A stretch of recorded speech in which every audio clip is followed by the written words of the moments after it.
EmoNews package for 23rd July 2025. I am your presenter, Soana Benjamin. And I'm Rick Francis.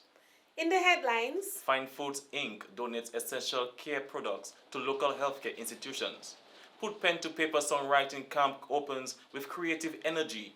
Plaine comes alive this weekend with exciting activities, and in sports, Barbados wins Rising Stars Under-19 women's title. Calling all PSU members, it's special discount time. Visit OptiShop today for your special 25% off member discount. Need glasses or sunglasses? No problem. Bring your PSU member ID and we got you.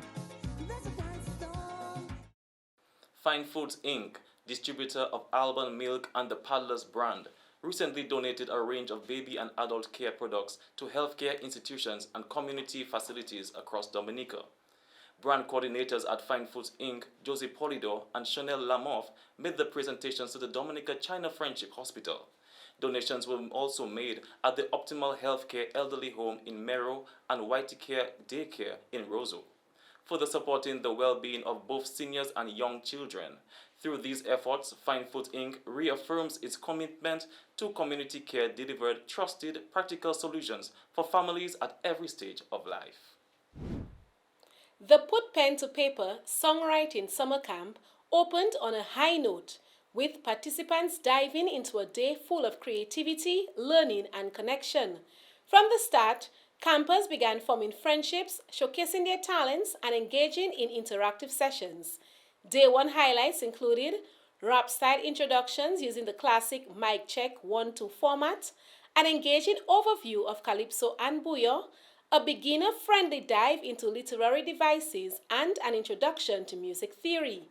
Let's hear from organizer Shelley Alfred. Right now we are at PPTP 2025, that's the Put Pen to Paper Songwriting Summer Camp hosted by Trilogy and myself, Shelley.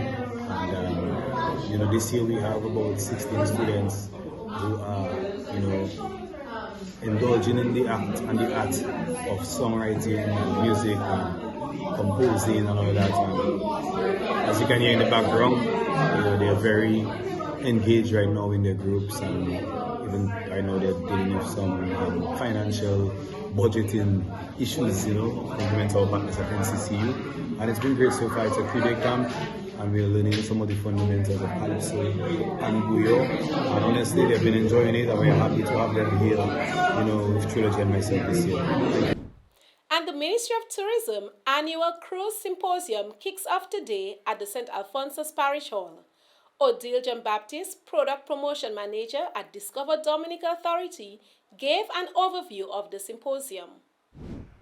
Today we will explore port development and expansion, and this will be presented by Mr. Ian Pinard, the CEO of DASPA, and he will present on the infrastructure plans to better accommodate cruise calls and enhance port facilities.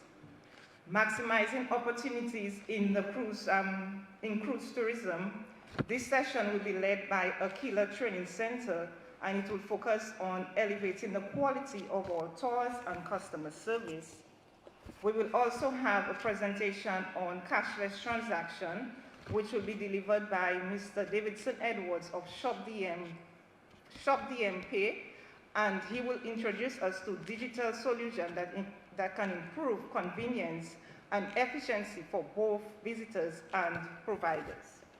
And to close off the day, we will explore tourism standards and the NICE certification process, which is critical to ensuring consistent service quality and building trust with our visitors. Ambassador Benoit Badwill, chairman of the Discover Dominica Authority, stressed the importance of the symposium. And so these figures reflects a growing confidence in Dominica's tourism product and the hard work and dedication each of you bring to the table. So that's why I said it is us, all of us contribute to that increase. All of us contribute to the success that is in the industry. And I want us to be able to continue to work in that regard.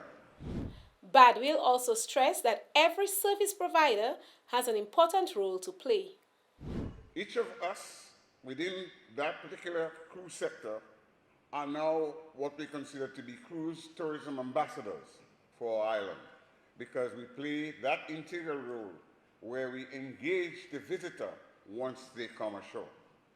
So whether you drive through our lush landscapes, provide unique local and other items in terms of vending, or guide them through our rich history and vibrant culture, you are truly the heartbeat of our tourism industry.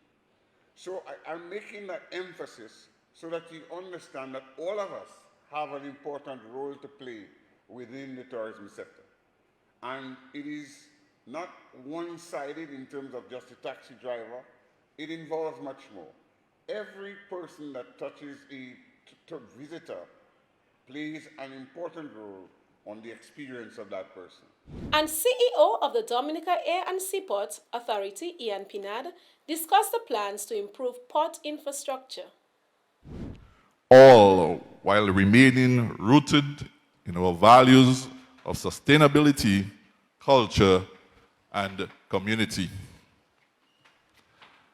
Dominica welcomed 350,000 passengers on 236 calls. I'm sorry that I had to correct the Minister and Ambassador Badwell, but the Discover Dominica Authority presented up to May. But in June of this year, we had actually had 4 cruise ships, and which increased to 236, and the passenger arrival to 350,000 passengers. This figure is a clear indication of the growth of the tourism sector and our aim to continue to encourage strong interest from major cruise lines who have expressed their eagerness to return and become lifelong partners to our beautiful island. At the heart of our cruise infrastructure are the Roseau cruise ship berth, the Woodbridge Bay port, and the Cabrit's cruise ship berth. But as vessel sizes increase and the guest expectation evolve, we must enhance our facilities, our protocol, and our planning. And the East comes alive as Plaine gets ready to host major community celebrations highlighting culture, faith, and togetherness. This year marks the 3rd major community event organized by the Cooley Foundation since its inception in 2016. The upcoming celebration promises more than just entertainment. It represents a cultural and spiritual revival, embracing the core values that have long defined Plaine, that of unity, joy, service, and community pride. Highlights of the event include the first ever interdenominational church service, followed by a sports day and backpack presentation. Other highly anticipated activities include Goat Fest, Fish Fry, Sari Sari Hike, Youth Day, Oldies Night, and the thrilling Battle of the Villages grand finale on August 3rd. Hey, this is Nadia on behalf of the Cooley Foundation. We are reaching out to you today, inviting you to our Plaine Vacation 2025, which is being held this Friday, July 25th through August 5th.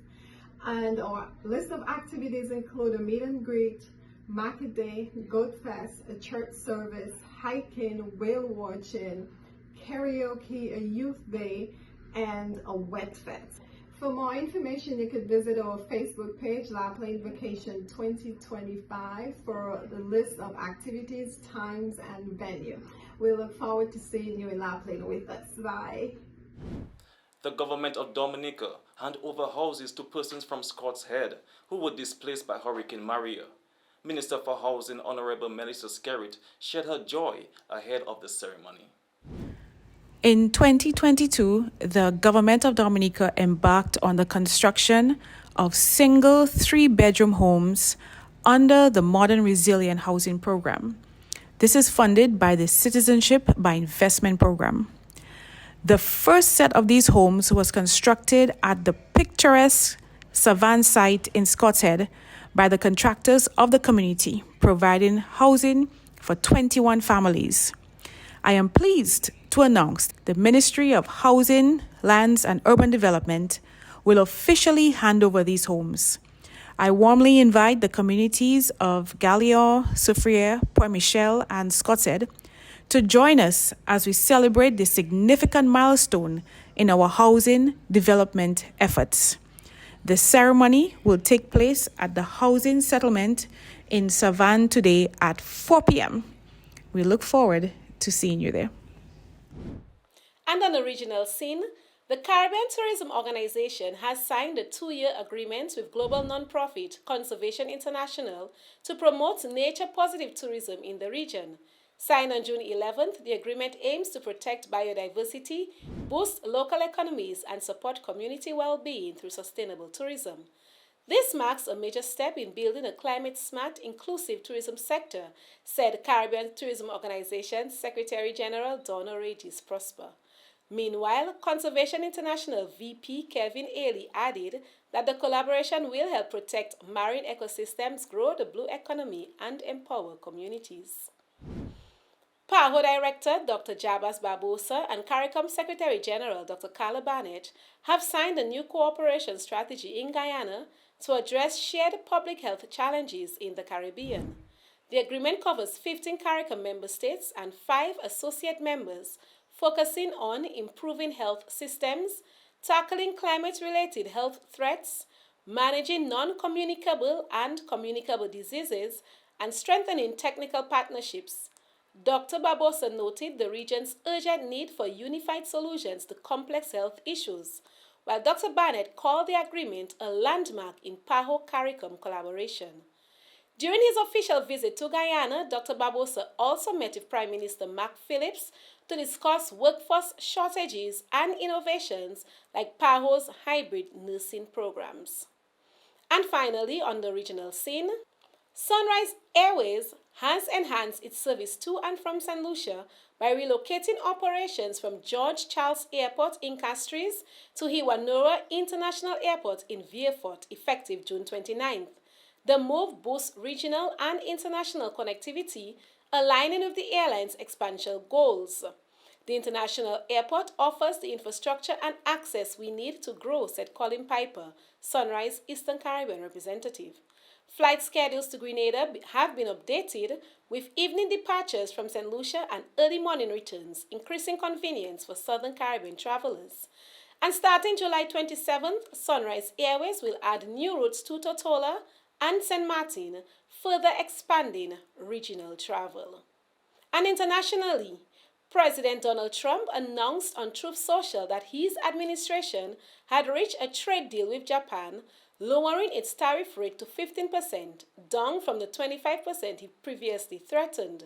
Before Trump's term, tariffs on Japan imports were under 2%. Japan hasn't commented on the agreement. Trump set August 1st as a firm deadline for countries to strike trade deals to avoid higher tariffs. While no formal agreements have been finalized since April, several frameworks have been signed. Japan's top trade negotiator has made multiple visits to the U.S., including a recent meeting with Commerce Secretary Howard Lutnick. And also on the international scene, transgender women will no longer be eligible to compete for the United States in the Olympic or Paralympic Games in women's categories, after a recent policy change from the U.S. Olympic and Paralympic Committee. The committee cited President Donald Trump's February executive order titled Keeping Men Out of Women's Sports, which mandates immediate enforcement, including against schools and athletic associations that deny women single-sex sports and single-sex locker rooms. In an update to its athlete safety policy, without using the word transgender by name, the committee said its revised policy emphasizes the importance of ensuring fair and safe competition environments for women.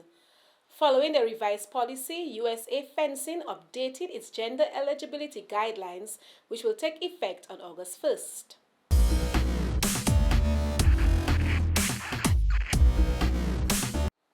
And in sports news, Barbados clinched the Rising Stars Women's Under-19 Championship with a 7-wicket win over the Leeward Islands in a rain-affected final on Saturday in Trinidad.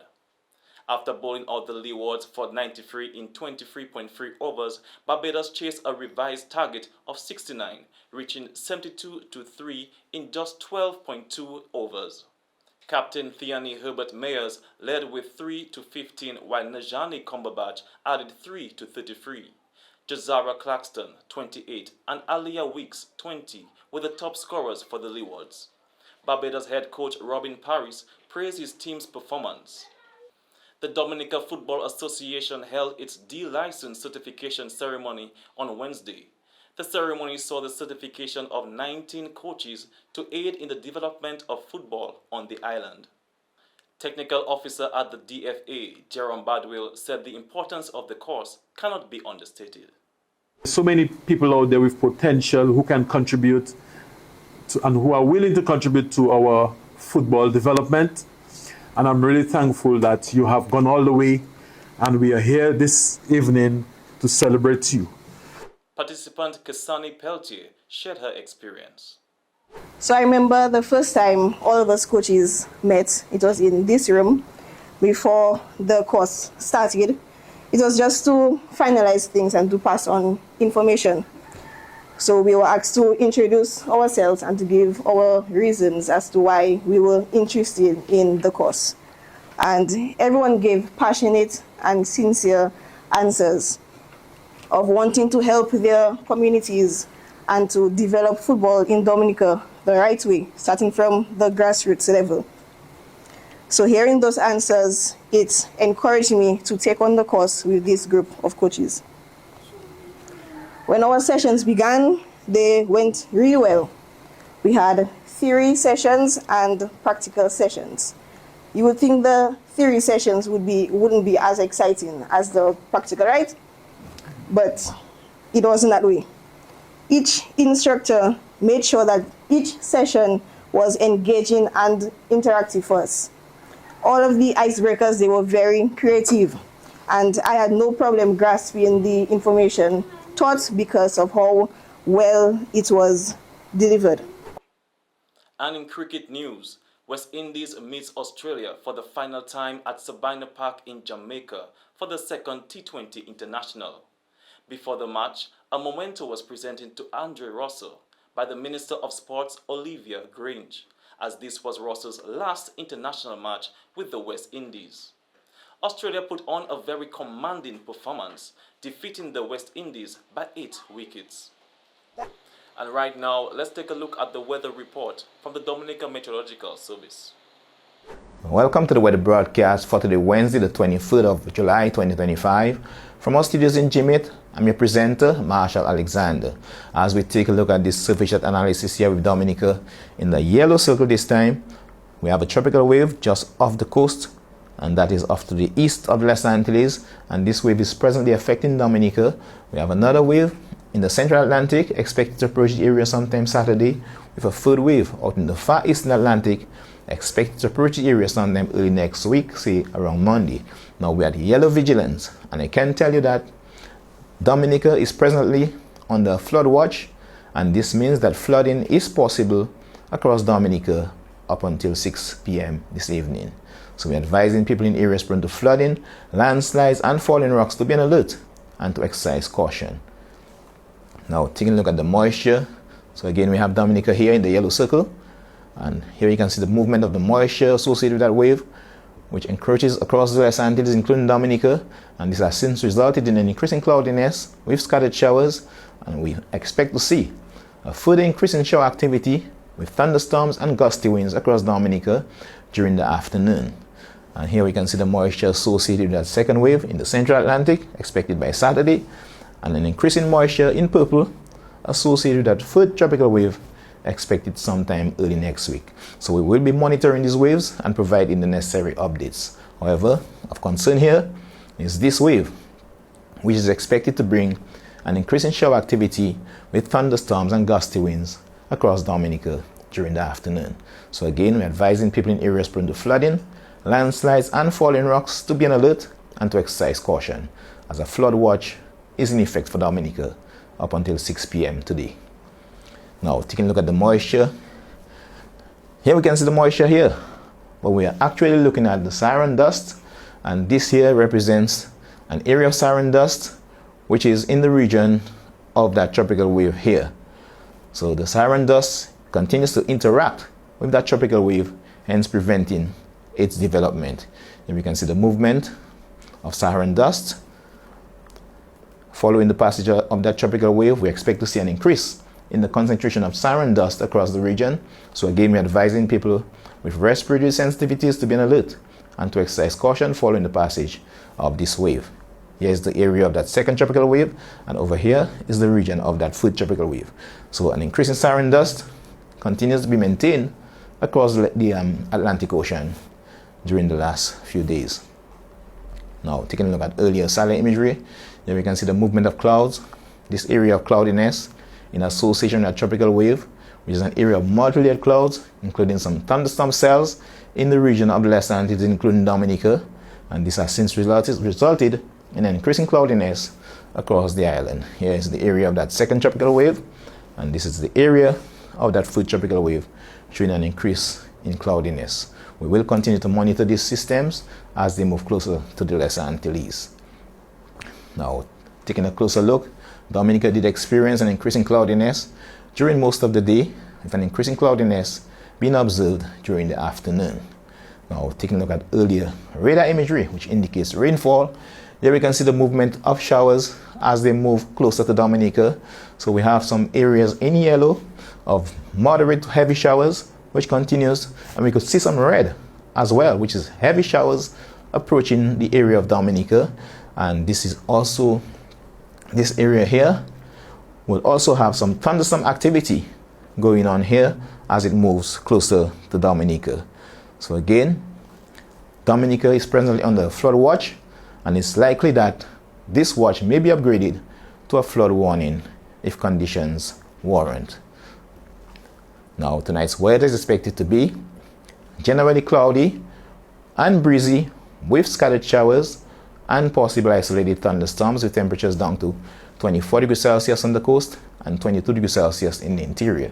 And tomorrow's weather is expected to be mostly cloudy with scattered showers and the possibility of some early morning thunderstorms. Temperatures expected to be up to 32 degrees Celsius on the coast and 29 degrees Celsius in the interior, a relative improvement in conditions.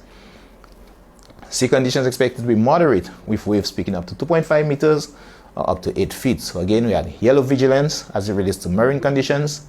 As a result, a small craft advisory is in effect. So we're advising small craft operators and sea beavers, particularly on the eastern coast, to exercise caution. High tide will be at 3:30 a.m. and 5:02 p.m. and low tide will be at 10:41 a.m. and 9:45 p.m.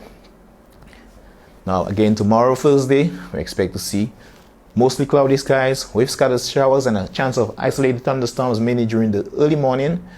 And again, we expect to see similar conditions expected on Friday, which is partly cloudy to cloudy with some scattered showers. Also, hazy conditions can be expected to take effect from Thursday and into Friday. However, as we move into Saturday, we expect to see an increasing cloudiness with scattered showers and possible isolated thunderstorms due to the approach of that tropical wave. So therefore, we'll be at yellow vigilance again on Saturday. Sea conditions expected to be moderate, with waves picking up to 8 feet. That will be on Thursday, as well as on Saturday, with a relative improvement expected on Friday. An increase in wind speeds can also be expected on Friday, with winds picking up to 40 kilometers per hour. So we can expect to see some breezy conditions during the next 3 days as well. Sunrise tomorrow will be at 5:45 a.m. and sunset will be at 6:38 p.m. Again, stay informed. Scan our QR code here to follow us on the WhatsApp channel, and also search Dominica Met. Follow us on Facebook and Instagram as well, and also visit our website at www.weather.gov.dm for up-to-date weather information. Stay informed, stay safe, and remember that Dominica is presently under flood watch, and this means that flooding is possible. So we're advising people in areas prone to flooding, landslides, and falling rocks to be on alert and to exercise caution, particularly during this afternoon. Stay informed, stay safe. See you next time. Take care. This has been EmoNews Package, 23rd July 2025. I am your presenter, Suanna Benjamin. And I'm Rick Francis. Thank you for viewing.